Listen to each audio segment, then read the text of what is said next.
Pour la première fois depuis sa création en 1999, le sommet des dirigeants du G20, l'un des forums les plus influents pour aborder les grandes questions économiques et géopolitiques mondiales, se tiendra sur le continent africain. Cet événement historique qui marque un tournant dans les relations internationales a lieu en Afrique du Sud, un pays en plein développement qui assume aujourd'hui la présidence du groupe. Ce sommet a une portée symbolique majeure, car il représente l'opportunité pour l'Afrique de jouer un rôle central dans les discussions mondiales sur des enjeux cruciaux pour l'avenir du continent et de la planète. Dans son discours d'ouverture, le président sud-africain Cyril Ramaphosa a insisté sur la nécessité d'entendre les voix africaines dans les débats mondiaux qui sont souvent dominés par les grandes puissances économiques. Il a souligné que l'Afrique, en raison de sa position géographique, démographique et économique stratégique, doit jouer un rôle clé dans la définition des solutions aux crises mondiales qui impactent particulièrement le continent. Selon Ramaphosa, ce sommet représente une occasion unique pour promouvoir une coopération accrue entre les nations africaines et le reste du monde. C'est une excellente occasion de promouvoir une plus grande collaboration entre les nations africaines et leurs homologues du monde entier,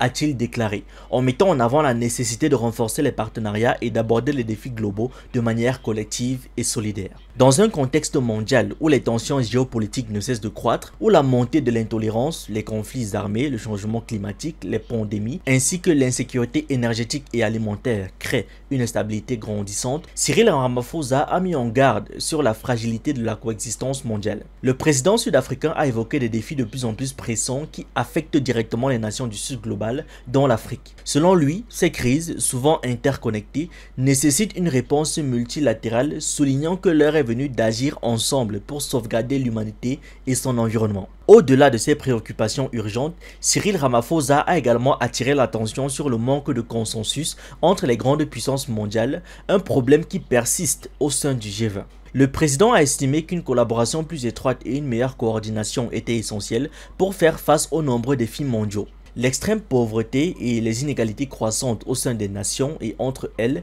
pèsent lourdement sur la conscience du monde entier, a-t-il souligné. Il a insisté sur le fait que la solidarité mondiale devait se manifester concrètement, non seulement par des engagements financiers, mais aussi par une volonté politique forte d'assumer la responsabilité collective face aux inégalités et aux injustices mondiales. Dans le cadre de ses priorités de présidence du G20, l'Afrique du Sud a réaffirmé son engagement envers les objectifs de développement durable ODD fixé par l'ONU pour 2030. Le pays a mis en exergue sa détermination à intégrer les valeurs de solidarité, d'égalité et de durabilité dans l'ensemble de ses actions à l'échelle internationale. C'est pourquoi l'Afrique du Sud a placé la solidarité, l'égalité et la durabilité au cœur de sa présidence du G20, a déclaré Cyril Ramaphosa, insistant sur le fait que ces principes sont essentiels non seulement pour le développement économique du pays, mais aussi pour la promotion d'un modèle de gouvernance mondiale qui bénéficie à tous. Le président sud-africain a ici évoqué la situation au Moyen-Orient, plus particulièrement la crise entre Israël et le Hamas, en saluant l'accord de cessez-le-feu conclu entre les deux parties. Cependant, il a précisé que cet accord ne représentait qu'une première étape et qu'il devait constituer le socle d'une paix durable et juste.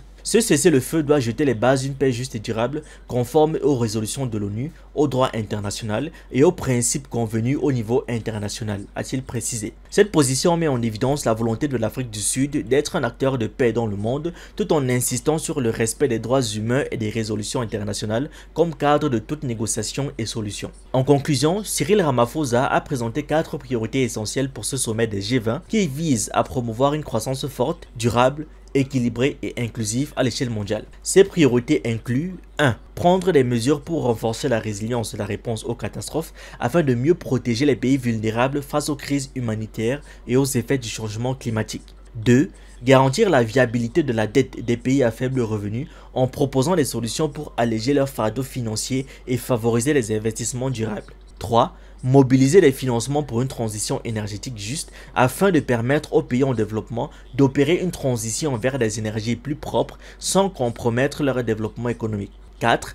Exploiter les minéraux essentiels pour soutenir une croissance inclusive et un développement durable en veillant à ce que les richesses naturelles de l'Afrique profitent à ses populations. Toutefois, malgré ces aspirations, le sommet se déroule dans un climat marqué par des tensions diplomatiques, notamment avec les États-Unis, l'un des membres les plus influents du G20. En effet, Washington a choisi de ne pas envoyer de ministre des Affaires étrangères à cette réunion des ministres, un geste qui reflète les divergences croissantes entre les deux pays. Merci d'avoir regardé cette vidéo, n'oubliez pas de liker, de partager et de donner votre avis en commentaire. Vous pouvez aussi nous suivre sur nos différentes plateformes Facebook, YouTube, TikTok et surtout sur le réseau social africain Diba World, disponible sur Android et iOS. Pour ceux qui le souhaitent, vous pouvez aussi rejoindre notre communauté WhatsApp.